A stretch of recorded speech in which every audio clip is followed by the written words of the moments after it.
With my China tariffs, we're ending the greatest job theft in the history of the world. China's taken more jobs from us than any country. We're taking back our country from a sick political class that got rich selling America out and bleeding America dry. We don't let that happen anymore. Inflation is basically down, and interest rates came down despite the fact that I have a Fed person who's not really doing a good job, but I won't say that.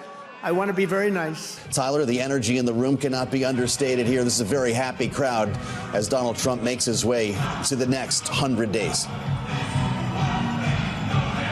Yeah, hey, Joe, I think it's fair to say that his message was really positively received by the crowd here in Michigan, and really did his so-called signature weave. It really did feel like a campaign rally. He himself even saying that he missed the campaign trail, and he started on immigration, really leaning into an issue where he has relatively strong support on before getting into the economy. And I'll tell you some of the headlines that he gave us there, including saying that if automakers do not onshore their production quickly, they will be, quote, slaughtered. Of course, we're here in Macomb County, Michigan. This is considered to be an automaker hub. And it comes as President Trump, as you mentioned, signed some potential relief for automakers here when it comes to lessening the burden of tariffs on automakers, including preventing the stacking of levies for automakers, including that 25% tariff on steel and aluminum. He also really spoke about how this really does need to be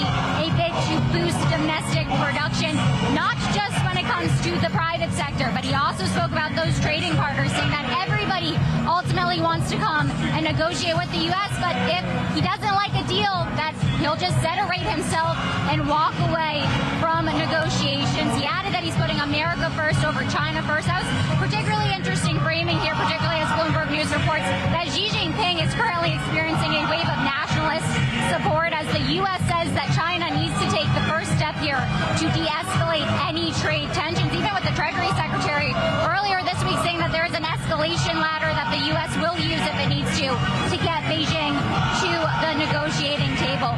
And then I'll also just add a couple of other headlines that we got, including when it came to President Trump's comments on the Fed chair, Jerome Powell. He criticized him even though he said that he knows that he shouldn't be and that he understands that the Fed is independent, but that ultimately he thinks he can make better decisions when it comes to interest rates.